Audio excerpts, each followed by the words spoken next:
ನಾಚಿಕೆ ಮಾನ ಮರ್ಯಾದೆ ಅನ್ನೋದು ಮೂರು ಬಿಟ್ಟು ಕೂತಿರೋವಂಥ ಜನಪ್ರತಿನಿಧಿಗಳು ಇವರು. ಯಾಕೆ ಅಂತ ಹೇಳಿದ್ರೆ ಇವರು ಸ್ವತಃ ಹಿಂದೂಗಳಾಗಿ ಜನ್ಮತಃ ಹಿಂದೂಗಳಾಗಿ ಕರ್ಮತಃ ಹಿಂದೂಗಳಾಗಿ ನಡ್ಕೊಳ್ದೇ ಇರೋದ್ರಿಂದ ಕೇವಲ ಕುರ್ಚಿಯ ಕಾಳಜಿ ಇರೋದ್ರಿಂದ ಓಲೈಕೆ ತುಷ್ಟೀಕರಣಕ್ಕೆ ಬಿದ್ದು ಯಾರು ನಮಗೆ ಮತ ಹಾಕ್ತಾರೋ, ನಮ್ಮನ್ನು ಯಾರು ಕುರ್ಚಿ ಮೇಲೆ ಕುಂಡ್ರಿಸ್ತಾರೋ ಅವ್ರು ಅಕ್ರಮ ವಲಸಿಗರಾದರೂ ಪರವಾಗಿಲ್ಲ ಅನ್ನೋಂಥ ಧೋರಣೆ ಹೊಂದಿರೋದ್ರಿಂದನೇ ಇವತ್ತು ದೇಶ ಗಂಭೀರವಾದಂಥ ಪರಿಣಾಮವನ್ನು ಎದುರಿಸುವಂಥ ಹೊಸ್ತಿಲ ಬಳಿಯಲ್ಲಿ ನಿಂತಿರ್ತಕ್ಕಂಥದ್ದು. ಅಸಾವುದ್ದೀನ್ ಓವೈಸಿ ಏನು ಮಾಡ್ತಾರೆ ಅಂದರೆ, ಇವರು ಹೇಳಿ ಕೇಳಿ ಇವರ ಸಮುದಾಯದವ್ರನ್ನ ಅಂದರೆ ಮುಸಲ್ಮಾನರನ್ನ ಯಾವಾಗೂ ಸದಾಕಾಲ ಜಾಗೃತಿ ಮಾಡೋದು, ಅವ್ರನ್ನ ಎಚ್ಚರಿಕೆಯಲ್ಲಿಡುವಂಥದ್ದು, ಮತ್ತು ಅವ್ರಿಗೆ ಯಾವುದಾದ್ರೂ ಸಂಚಕಾರ ಬರುತ್ತೆ, ಸರ್ಕಾರ ಅವ್ರ ವಿರೋಧವಾಗಿ ಯಾವುದಾದ್ರೂ ಕ್ರಮಗಳನ್ನ ಕೈಗೊಳ್ಳುತ್ತೆ ಅನ್ನೋದಾದರೆ ಅವ್ರನ್ನ ಎಚ್ಚೆತ್ಸೋದು, ಅಂದರೆ ಮುಸ್ಲಿಂ ಸಮುದಾಯವನ್ನು ಎಚ್ಚೆತ್ಸುವಂಥ ಕೆಲಸವನ್ನು ಇವರು ಸದಾಕಾಲ ಮಾಡ್ಕೊಂಡು ಬಂದಿದ್ದಾರೆ. ಅಮಿತ್ ಶಾ ಅವರು ಇತ್ತೀಚೆಗಷ್ಟೇ ಗಂಭೀರವಾದಂಥ ಮೀಟಿಂಗ್ಗಳು ಸಭೆಗಳನ್ನು ನಡೆಸ್ತಿದ್ದಾರೆ. ಯಾರೊಟ್ಟಿಗೆ ನಡೆಸ್ತಿದ್ದಾರೆ? ನಿವೃತ್ತ ನ್ಯಾಯಾಧೀಶರು, ಸುಪ್ರೀಂ ಕೋರ್ಟ್ನ ನ್ಯಾಯಾಧೀಶರ ಜೊತೆಯಲ್ಲಿ ಒಂದು ಹಿಂದೆ ಅಂದರೆ 1-to-1 ಅಂತಾರಲ್ಲ, ಈ ಸತತವಾಗಿ ಇವರು ಸಭೆಗಳನ್ನು ನಡೆಸ್ತಿದ್ದಾರೆ. ಅಮಿತ್ ಶಾ ಇದ್ದಾರಲ್ಲ, ಅಮಿತ್ ಶಾ ಅವರು ಯಾವತ್ತು ಕಚ್ಚಾ ಕಾಮ್ ನೈ ಕರ್ತಾ ಹೇ ಅಂದರೆ ಪರಿಪೂರ್ಣವಲ್ಲದೆ ಇರುವಂಥ ಕೆಲಸವನ್ನು ಅಮಿತ್ ಶಾ ಯಾವತ್ತೂ ಮಾಡೋದಿಲ್ಲ. ಹವಾಮೆ ಬಾಜಿ ನೈ ಕರ್ತಾ ಹೇ ಅಂದರೆ ಗಾಳಿಯಲ್ಲಿ ಯಾವತ್ತು ಗುಂಡೊಡಿಯೋ ಅಂಥ ಕೆಲಸವನ್ನು ಮಾಡಲ್ಲ. ಯಾವುದೇ ಒಂದು ಕೆಲಸವನ್ನು ಮಾಡಿದ್ರು ಗಂಭೀರವಾಗಿ ತಗೊಂಡು ಅದನ್ನು ಅವರು ಪರಿಪೂರ್ಣವಾಗಿ ಮಾಡ್ತಾರೆ. ಆ ಕೆಲಸವನ್ನು ಮುಗಿಸುವವರೆಗೂ ಬಿಡೋದಿಲ್ಲ, ಹಠ ತೊಟ್ಟು ಮಾಡ್ತಾರೆ ಅನ್ನೋದು ಅಸಾವುದ್ದೀನ್ ಓವೈಸಿಗೆ ಇವಾಗ ಮನವರಿಕೆ ಆಗೋಗಿದೆ. ಈಗ ಅಸಾವುದ್ದೀನ್ ಓವೈಸಿ ಅವ್ರನ್ನ ಕಾಡ್ತಾ ಇರೋ ಚಿಂತೆ ಏನು ಅಂತ ಹೇಳಿದ್ರೆ, ಅಕ್ರಮ ಬಾಂಗ್ಲಾದೇಶಿ ವಲಸಿಗರು, ಪಾಕಿಸ್ತಾನಿ ವಲಸಿಗರು ಬಂದುಬಿಟ್ಟು ಇಲ್ಲಿ ಸೇರ್ಕೊಂಬಿಟ್ಟಿದ್ದಾರೆ. ಹಿಂದಿನ ಕಾಲದಲ್ಲಿ ಬಿಟ್ಬಿಟ್ಟಿದ್ದಾರೆ. ಅಂದರೆ ಅಸ್ಸಾಮಿಗೆ ವಲಸಿಗರು ಹೆಂಗೆ ಬಂದರು ಅಂದರೆ, ಅದಕ್ಕೊಂದು ಅಂತಿಮ ದಿನಾಂಕವನ್ನು ನಿರ್ಣಯ ಮಾಡಿದರು. 1971 ಇಸ್ವಿ ಮಾರ್ಚ್ 21ನೇ ತಾರೀಕು ರಾತ್ರಿ 12 ಗಂಟೆ ನಂತರ ಯಾರು ಬಂದಿದ್ದಾರೋ ಅವರನ್ನು ನಾವು ಭಾರತೀಯರು ಅಂತ ನಿರ್ಣಯ ಮಾಡೋಕ್ಕಾಗಲ್ಲ ಅಂತ ಸುಪ್ರೀಂ ಕೋರ್ಟ್ ಗೈಡ್ಲೈನ್ ಇದೆ. ನಗರಸಭಾ ಪಾಲಿಕೆಗಳ ಚುನಾವಣೆಗಳಿರ್ಬೋದು, ಆವಾಗ ಹಿಂದೂಗಳ ಮನೆ ಬಾಗಿಲಿಗೆ ಚಪ್ಪಲಿ ಸವಿಯೋವರೆಗೂ ಅಲಿಯುವಂಥ ನಮ್ಮ ಜನಪ್ರತಿನಿಧಿಗಳು ಹಿಂದೂ ಸಮುದಾಯದಿಂದ ಓಟ್ ಹಾಕ್ಕೊಂಡು ಬಂದಿದ್ದಾದಮೇಲೆ ತಿಲುಕದಿಂದ ಹಿಡಿದು, ಪೇಟದಿಂದ ಹಿಡಿದು, ಶಲ್ಯದಿಂದ ಹಿಡಿದು, ಮಲ್ಗೆ ಹೂವಿನಿಂದ ಹಿಡಿದು, ಮಂಗಳಸೂತ್ರದಿಂದ ಹಿಡಿದು, ನಮ್ಮ ಸ್ಥಳೀಯ ಆಚರಣೆಗಳಿಂದ ಹಿಡಿದು, ನಮ್ಮ ಧಾರ್ಮಿಕ ಶ್ರದ್ಧೆಯಿಂದ ಹಿಡಿದು ಹೀಯಾಳಿಸ್ಕೊಂಡು ಕೂತ್ಕೊಂಡಿರ್ತಾರೆ 5 ವರ್ಷ. ಹಿಂದೂ ಸಮಾಜದ ಬಗ್ಗೆ ಯಾವುದೇ ವಿಧವಾದಂಥ ಕಾಳಜಿಯನ್ನು ವಹಿಸಲ್ಲ.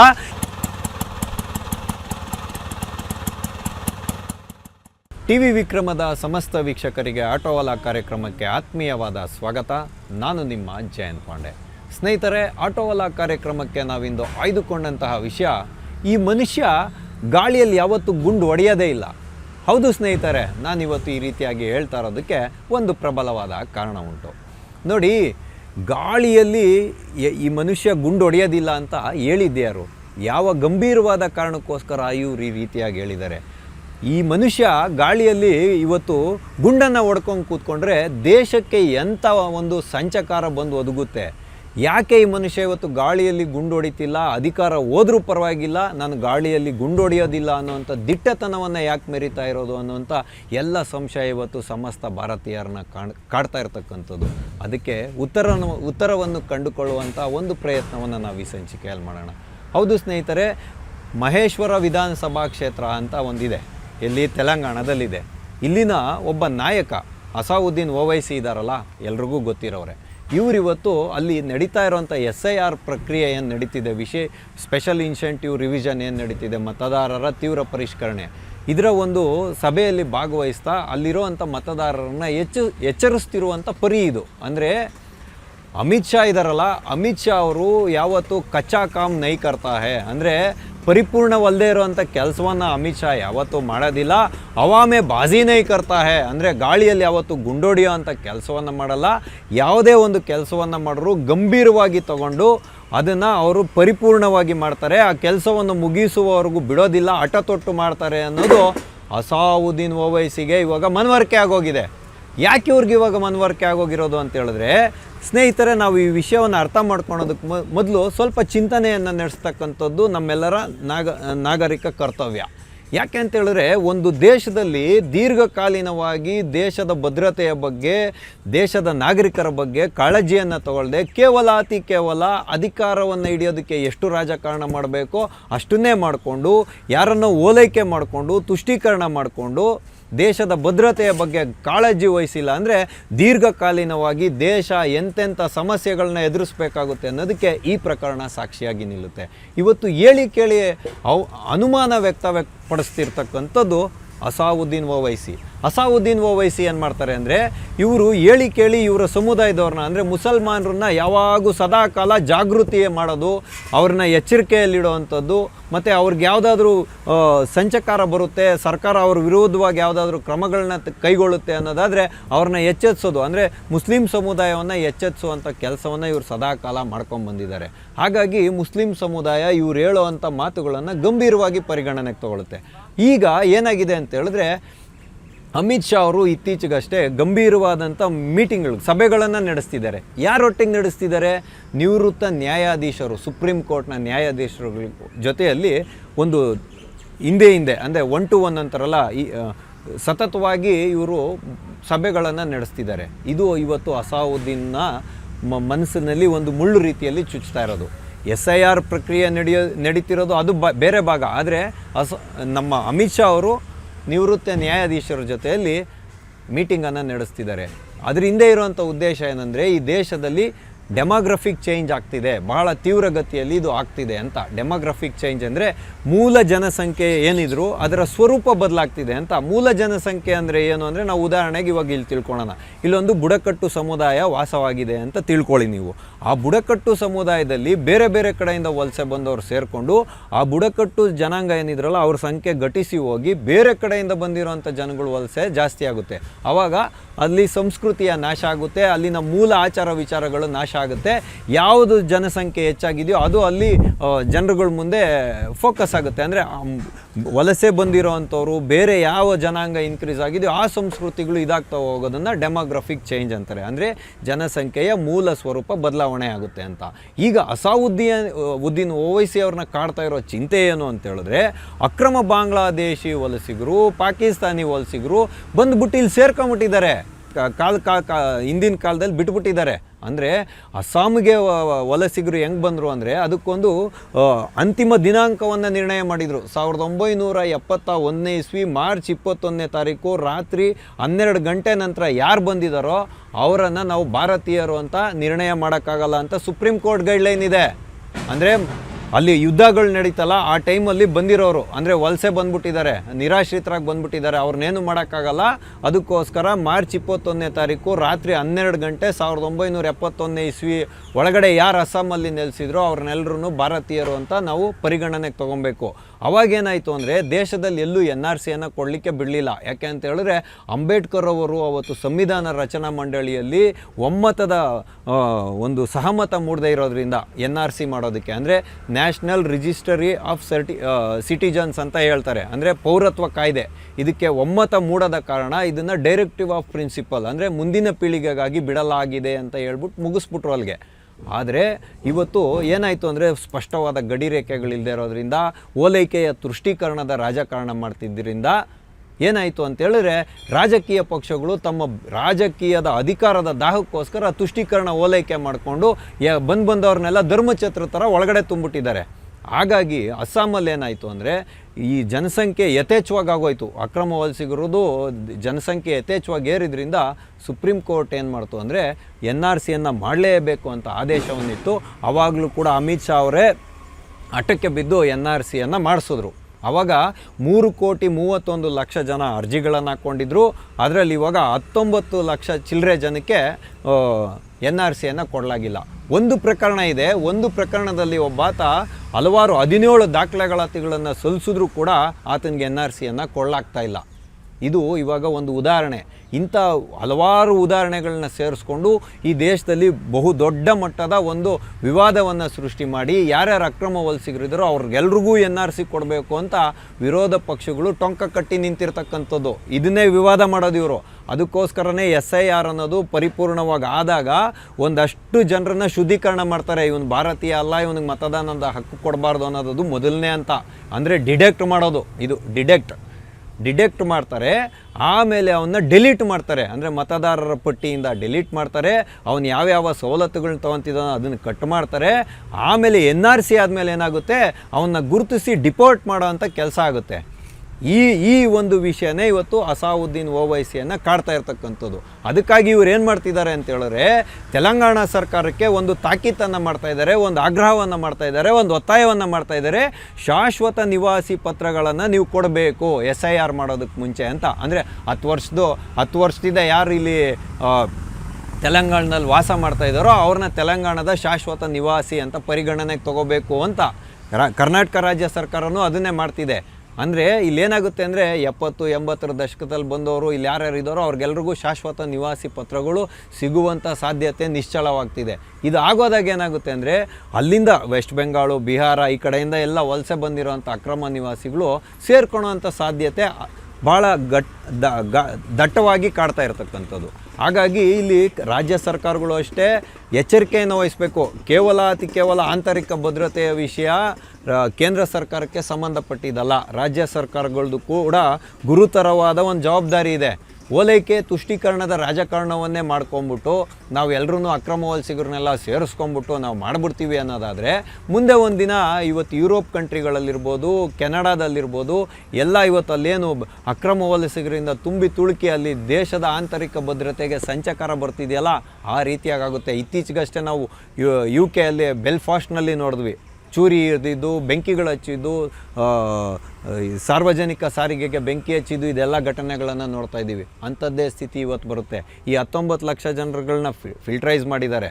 ಮುಂದೆ ದೇಶದಾದ್ಯಂತ ಇವಾಗ NRCಯನ್ನು ಜಾರಿಗೆ ತೊಗೊಂಬರ್ಬೇಕು ಅನ್ನೋ ಸಿದ್ಧತೆ ನಡೀತಿದೆ ಅಂತ ಅಸಾವುದ್ದೀನ್ ಓವೈಸಿ ಅವರು ಹೇಳ್ತಿದ್ದಾರೆ.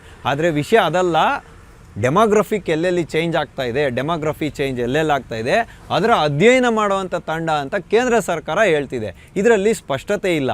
ಆದ್ರೂ ಕೂಡ ಇವತ್ತು ಅಸಾವುದ್ದೀನ್ ಓವೈಸಿ ಅವರು ಅವರ ಸಮುದಾಯದ ಬಗ್ಗೆ ವಹಿಸಿರುವಂಥ ಒಂದು ಕಾಳಜಿ ಇದೆಯಲ್ಲ ಅದನ್ನು ನಾವು ಪ್ರಶಂಸೆ ಮಾಡಲೇಬೇಕು. ಯಾಕೆ ಅಂತ ಹೇಳಿದ್ರೆ ಯಾವಾಗ ಅಸೆಂಬ್ಲಿ ಎಲೆಕ್ಷನ್ಗಳಿರ್ಬೋದು, ಲೋಕಸಭಾ ಎಲೆಕ್ಷನ್ ಇರ್ಬೋದು, ಗ್ರಾಮ ಪಂಚಾಯಿತಿ ಇರ್ಬೋದು, ಮತ್ತು ನಗರಸಭಾ ಪಾಲಿಕೆಗಳ ಚುನಾವಣೆಗಳಿರ್ಬೋದು, ಆವಾಗ ಹಿಂದೂಗಳ ಮನೆ ಬಾಗಿಲಿಗೆ ಚಪ್ಪಲಿ ಸವಿಯೋವರೆಗೂ ಅಲಿಯುವಂಥ ನಮ್ಮ ಜನಪ್ರತಿನಿಧಿಗಳು ಹಿಂದೂ ಸಮುದಾಯದಿಂದ ಓಟ್ ಹಾಕ್ಕೊಂಡು ಬಂದಿದ್ದಾದಮೇಲೆ ತಿಲುಕದಿಂದ ಹಿಡಿದು, ಪೇಟದಿಂದ ಹಿಡಿದು, ಶಲ್ಯದಿಂದ ಹಿಡಿದು, ಮಲ್ಗೆ ಹೂವಿನಿಂದ ಹಿಡಿದು, ಮಂಗಳಸೂತ್ರದಿಂದ ಹಿಡಿದು, ನಮ್ಮ ಸ್ಥಳೀಯ ಆಚರಣೆಗಳಿಂದ ಹಿಡಿದು, ನಮ್ಮ ಧಾರ್ಮಿಕ ಶ್ರದ್ಧೆಯಿಂದ ಹಿಡಿದು ಹೀಯಾಳಿಸ್ಕೊಂಡು ಕೂತ್ಕೊಂಡಿರ್ತಾರೆ 5 ವರ್ಷ. ಹಿಂದೂ ಸಮಾಜದ ಬಗ್ಗೆ ಯಾವುದೇ ವಿಧವಾದಂಥ ಕಾಳಜಿಯನ್ನು ವಹಿಸಲ್ಲ. ಯಾವಾಗ ಇನ್ನೊಂದು ವರ್ಷ ಚುನಾವಣೆ ಇದೆ ಅನ್ನೋವಾಗ ಜಾತಿ ಹೆಸರಲ್ಲಿ, ಸಮುದಾಯದ ಹೆಸರಲ್ಲಿ, ಧರ್ಮದ ಹೆಸರಲ್ಲಿ ನಮ್ಮನ್ನು ಹಿಂದೂಗಳನ್ನ ವಿಭಜನೆ ಮಾಡ್ತಾರೆ. ಅಂದರೆ ನಮ್ಮನ್ನು ಹೊಡೆದಾಕೋದು, ನಮ್ಮ ಒಗ್ಗಟ್ಟನ್ನು ಮುರಿದಾಕೋವಂಥ ಪ್ರಯತ್ನ ಮಾಡ್ತಾರಲ್ಲ, ಇಂಥವ್ರಿಗೆ ನಾಚಿಕೆ, ಮಾನ, ಮರ್ಯಾದೆ ಅನ್ನೋದು 3 ಬಿಟ್ಟು ಕೂತಿರೋವಂಥ ಜನಪ್ರತಿನಿಧಿಗಳು ಇವರು. ಯಾಕೆ ಅಂತ ಹೇಳಿದ್ರೆ ಇವರು ಸ್ವತಃ ಹಿಂದೂಗಳಾಗಿ, ಜನ್ಮತಃ ಹಿಂದೂಗಳಾಗಿ, ಕರ್ಮತಃ ಹಿಂದೂಗಳಾಗಿ ನಡ್ಕೊಳ್ದೇ ಇರೋದ್ರಿಂದ, ಕೇವಲ ಕುರ್ಚಿಯ ಕಾಳಜಿ ಇರೋದ್ರಿಂದ ಓಲೈಕೆ ತುಷ್ಟೀಕರಣಕ್ಕೆ ಬಿದ್ದು ಯಾರು ನಮಗೆ ಮತ ಹಾಕ್ತಾರೋ, ನಮ್ಮನ್ನು ಯಾರು ಕುರ್ಚಿ ಮೇಲೆ ಕುಂಡ್ರಿಸ್ತಾರೋ ಅವ್ರು ಅಕ್ರಮ ವಲಸಿಗರಾದರೂ ಪರವಾಗಿಲ್ಲ ಅನ್ನೋಂಥ ಧೋರಣೆ ಹೊಂದಿರೋದ್ರಿಂದನೇ ಇವತ್ತು ದೇಶ ಗಂಭೀರವಾದಂಥ ಪರಿಣಾಮವನ್ನು ಎದುರಿಸುವಂಥ ಹೊಸ್ತಿಲ ಬಳಿಯಲ್ಲಿ ನಿಂತಿರ್ತಕ್ಕಂಥದ್ದು. ಒಂದು ಕ್ಷೇತ್ರದಲ್ಲಿ ಒಬ್ಬ MLA ಗೆಲ್ಲಬೇಕು ಅಂದರೆ ಅವ್ನು 100ಕ್ಕೆ 100% ಮತಗಳನ್ನ ತಗೊಳ್ಳೋದು ಬೇಕಾಗಿಲ್ಲ, 50% ಮತವನ್ನು ತಗೊಂಡ್ರೆ ಸಾಕು. ಅದರೊಳಗಡೆ ನಾವು ಏನು ಮಾಡಬೇಕು, ಈ ಅಕ್ರಮ ವಲಸಿಗರನ್ನೆಲ್ಲ ತುಂಬಿಸ್ಕೊಂಬಿಟ್ಟು ಒಂದು 40-45% ಅಲ್ಪಸಂಖ್ಯಾತರುಗಳನ್ನೆಲ್ಲರನ್ನು ಸೇರಿಸ್ಕೊಂಡು ಒಂದು 40% ಓಟನ್ನು ತೊಗೊಂಡ್ರೆ ಸಾಕು, ಅವನು ಜಯಶೀಲನಾಗಿ ಅಧಿಕಾರವನ್ನು ನಡೆಸ್ಬೋದು ಅನ್ನೋದೇ ಇವರು ತಲೆಯಲ್ಲಿ ಹೊಕ್ಕೊಂಬಿಟ್ಟಿದೆ. ಹಾಗಾಗಿ ಇವ್ರೇನು ಮಾಡ್ತಾರೆ ಅಂದರೆ ಅಕ್ರಮ ವಲಸಿಗರನ್ನ ತೆಗೆದುಹಾಕೋಕ್ಕೆ ಯಾವುದೇ ನಿರ್ಣಯವನ್ನು ತಗೊಳ್ತಾ ಇಲ್ಲ. ಅಮಿತ್ ಶಾ ಅವರು ಇವತ್ತು ಗಾಳಿಯಲ್ಲಿ ಗುಂಡೊಡೆಯುವಂಥ ಕೆಲಸ ಮಾಡ್ತಿಲ್ಲ ಅಂತ ಹೇಳ್ತಾ ಇರೋದಕ್ಕೆ ಬಹುಮುಖ್ಯವಾದ ಕಾರಣ ಇದು. ಯಾಕೆ ಅಂತ ಹೇಳಿದ್ರೆ ಅಮಿತ್ ಶಾ ಅವರು ಆರ್ಟಿಕಲ್ 370 ತೆಗೆದಾಕ್ತೀವಿ ಅಂದರು, ಸತತವಾಗಿ ಪ್ರಯತ್ನ ಮಾಡಿದ್ರು. ಆರ್ಟಿಕಲ್ 370 ತೆಗೆದಾಕಿದ್ರೆ ಶ್ರೀನಗರದಲ್ಲಿ ರಕ್ತದ ಕೋಡಿನೇ ಹರಿದೋಗುತ್ತೆ, ಶ್ರೀನಗರದ ಲಾಲ್ ಚೌಕ್ನಲ್ಲಿ ತಿರಂಗ ಧ್ವಜವನ್ನು ಆರಿಸೋಕ್ಕೆ ಆಗಲ್ಲ ಅಂದರು. ಆದರೆ ಆರ್ಟಿಕಲ್ 370 ತೆಗೆದಾಕಿದ್ರಿಂದ ಏನೆಲ್ಲ ಪರಿಣಾಮ ಕಾಶ್ಮೀರದಲ್ಲಿ ಉಂಟಾಯಿತು ಅನ್ನೋದನ್ನು ನಾವು ನೋಡಿದ್ದೀವಿ. ಅಲ್ಲಿ ರಕ್ತನೂ ಹರಿಲಿಲ್ಲ, ಏನಿಲ್ಲ. ಶ್ರೀನಗರದಲ್ಲಿ ಇವತ್ತು ತಿರಂಗ ಧ್ವಜ ತಲೆ ಎತ್ತಿ ಹಾರಾಡ್ತಿದೆ. ಅದಾದಮೇಲೆ ಬಹುಮುಖ್ಯವಾಗಿ ಪ್ರಿಯಾಂಕಾ ವಾದ್ರಾ ಮತ್ತು ರಾಹುಲ್ ಗಾಂಧಿಯವರು ಅಲ್ಲೋಗ್ಬಿಟ್ಟು ಹಿಮ್ದಲ್ಲೆಲ್ಲ ಆಟ ಆಡ್ಕೊಂಬಂದರು. ಯಾಕೆಂದರೆ ಮೊದಲೋಗೋಕ್ಕೆ ಪ್ರಾಣ ಭಯ ಕಾಡ್ತಿತ್ತಲ್ವ. ಅದಾದಮೇಲೆ ಕಲ್ಲೆಸೆತದ ಪ್ರಕರಣ, ನಮ್ಮ ಭಾರತೀಯ ಯೋಧರ ಮೇಲೆ ಕಲ್ಲೆಸೆಯುವಂಥ ಪ್ರಕರಣ ಸಂಪೂರ್ಣವಾಗಿ ನಿಂತೋಯ್ತು. ಒಂದೆರಡು ಅಹಿತಕರ ಘಟನೆಗಳನ್ನು ಬಿಟ್ಟರೆ ಇವತ್ತು ಕಾಶ್ಮೀರದಲ್ಲಿ ಶಾಂತಿ ನೆಲೆಸಿದೆ. ಈ ಒಂದು ಗಂಭೀರವಾದಂತಹ ಪರಿವರ್ತನೆ ಜಮ್ಮು ಮತ್ತು ಕಾಶ್ಮೀರದಲ್ಲಿ ಬಂತು. ಅದೇ ರೀತಿಯಾಗಿ ಯಾರು ಇವಾಗ ಪಾಕಿಸ್ತಾನ ಎಲ್ಲೇ ಆಗಿರಲಿ, ಪಾಕಿಸ್ತಾನ, ಬಾಂಗ್ಲಾದೇಶ ಈ ಕಡೆ ಎಲ್ಲ ಯಾರು ಹಿಂದೂ ಸಮುದಾಯದವರು ಇದ್ದಾರೆ, ಅಲ್ಪಸಂಖ್ಯಾತರು, ಅಲ್ಲಿನ ಒಂದು ಸಂಖ್ಯೆಗೆ ಹೋಲಿಸ್ದಂಗೆ ಅಲ್ಪಸಂಖ್ಯಾತರು ಅಂದರೆ ಹಿಂದೂಗಳು, ಬೌದ್ಧರು, ಪಾರ್ಸಿಗಳು, ಕ್ರೈಸ್ತರು, ಈ ರೀತಿಯಾಗಿ ಮುಸಲ್ಮಾನರನ್ನು ಹೊರತುಪಡಿಸಿ ಉಳಿದಂಥ ಸಮುದಾಯದವರು ಏನು ಭಾರತಕ್ಕೆ ಬಂದು ನೆಲೆಸಿರ್ತಾರೆ ನಿರಾಶ್ರಿತರಾಗಿ, ಅವ್ರಿಗೆ ಒಂದು ಪೌರತ್ವವನ್ನು ಕೊಡುವಂಥ ಕಾಯ್ದೆ ಇದೆಯಲ್ಲ, ಅದನ್ನೇ CAA. ಅದರಲ್ಲಿ ಮುಸಲ್ಮಾನರನ್ನು ಸೇರಿಸಲಿಲ್ಲ ಅಂತ ಶಾಹೀನ್ ಬಾಗ್ ಹೋರಾಟ ಮಾಡೋರು ಇವರಲ್ಲ. ಆದರೆ ಅಮಿತ್ ಶಾ ಅವ್ರು ಬಿಡಲಿಲ್ಲ. CAA ಅಂದರೆ ಸಿಟಿಜನ್ ಅಮೆಂಡ್ಮೆಂಟ್ ಆ್ಯಕ್ಟನ್ನು ಜಾರಿಗೆ ತಗೊಂಬಂದರು. ಅದಿವತ್ತು ಕಾನೂನು ಆಗೋಗಿದೆ.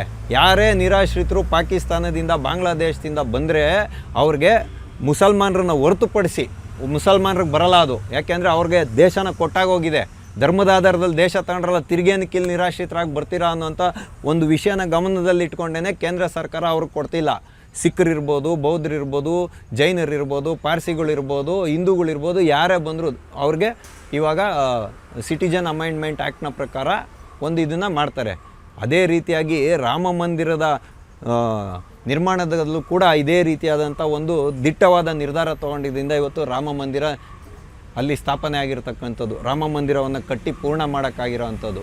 ಅದೇ ರೀತಿಯಾಗಿ SIRನ ವಿಷಯದಲ್ಲೂ ಕೂಡ ಅಷ್ಟೇ, ಅಮಿತ್ ಶಾ ಅವರು ತೆರೆಮರೆಯಲ್ಲಿ ನಿಂತು ಗಂಭೀರವಾದ ದಿಟ್ಟತನದ ನಿರ್ಧಾರಗಳನ್ನ ತೊಗೊಂಡಿದ್ರೇ ಇವತ್ತು NRC ಯಾವ್ಯಾವ ರಾಜ್ಯಗಳಲ್ಲಿ ನಡೀತಿದೆಯೋ ಯಶಸ್ವಿಯಾಗಿ ನಡೀತಿರ್ತಕ್ಕಂಥದ್ದು. ಇದೆಲ್ಲದನ್ನು ನೋಡುವಾಗ ನಮ್ಮ ಭಾರತಕ್ಕೂ ಕೂಡ ಒಂದು ಕಾನೂನಿದೆ ಕಣ್ರಿ. 1950ನೇ ಇಸ್ವಿ ಜನವರಿ 26ನೇ ತಾರೀಕಿಂದ ಯಾರು ಇಲ್ಲಿ ಉಳಿದಿದ್ರೋ ಅವರನ್ನು ಭಾರತೀಯರು ಅಂತ ಕನ್ಸಿಡರ್ ಮಾಡಿದ್ದಾರೆ. ಭಾರತದ ಪೌರತ್ವ ಕೊಡೋದಕ್ಕೆ ಸಿಟಿಜನ್ಸ್ ಆ್ಯಕ್ಟ್ ಅಂತ ಇದೆ 1955ನೇ ಇಸ್ವಿದು. ಅಂದರೆ ಜನವರಿ 26ನೇ ತಾರೀಕು 1950ನೇ ಇಸ್ವಿಯಿಂದ 1987ನೇ ಇಸ್ವಿ ಜೂನ್ 21ನೇ ತಾರೀಕುವರೆಗೂ ಯಾರು ಇಲ್ಲಿರ್ತಾರೋ ಅವ್ರಿಗೆ ಭಾರತೀಯರು ಅಂತ ಕನ್ಸಿಡರ್ ಮಾಡ್ತಾರೆ. 81ನೇ ಇಸ್ವಿಯಿಂದ ಡಿಸೆಂಬರ್ 4ನೇ ತಾರೀಕು ಡಿಸೆಂಬರ್ 26ನೇ ತಾರೀಕು 2004ನೇ ಇಸ್ವಿವರೆಗೂ ಯಾರ್ಯಾರು ಇಲ್ಲಿ ಜನಿಸಿರ್ತಾರೋ ಅವ್ರಿಗೆ ಒಬ್ಬರಾದರೂ ಪೇರೆಂಟ್ಸ್ ಅಂದರೆ ಪೋಷಕರು, ತಂದೆ ಅಥವಾ ತಾಯಿ ಭಾರತೀಯರಾಗಿರಬೇಕು. 2004ನೇ ಇಸ್ವಿ ಮೇಲೆ ಯಾರ್ಯಾರು ಇಲ್ಲಿ ಹುಟ್ತಾರಲ್ಲ ಅವ್ರಿಗೆ ತಂದೆ ತಾಯಿ ಇಬ್ಬರು ಭಾರತೀಯರಾಗಿದ್ದರೆ ಮಾತ್ರ ನಾವು ಅವ್ರಿಗೆ ಪೌರತ್ವವನ್ನು ಅಂದರೆ NRCಯನ್ನು ಕೊಡ್ಬೋದಾಗಿದೆ. ಆದರೆ ಇದನ್ನೆಲ್ಲನೂ ಅಳಿ ಹಿಡಿಸಿ ಹೆಂಗಾದರೂ ಮಾಡಿ ಅಕ್ರಮ ವಲಸಿಗರನ್ನ ಇಲ್ಲಿ ಉಳಿಸ್ಕೊಂಡು ದೇಶದ ಭದ್ರತೆಗೂ ಸಂಚಕಾರವನ್ನು ತರಬೇಕು, ವಿವಾದಗಳನ್ನು ಸೃಷ್ಟಿ ಮಾಡಬೇಕು, ಅದರೊಟ್ಟಿಗೆ ತಮ್ಮ ರಾಜಕೀಯದ ಬೇಳೆಯನ್ನು ಬೇಯಿಸ್ಕೋಬೇಕು ಅನ್ನುವಂಥ ಹುನ್ನಾರ ವಿರೋಧ ಪಕ್ಷಗಳಲ್ಲಿ ಅಡಗಿರ್ತಕ್ಕಂಥದ್ದು. ಅದಕ್ಕೆ ಅಸಾವುದ್ದೀನ್ ಓವೈಸಿಯವರು ಕೂಡ ಹೊರತಾಗಿಲ್ಲ.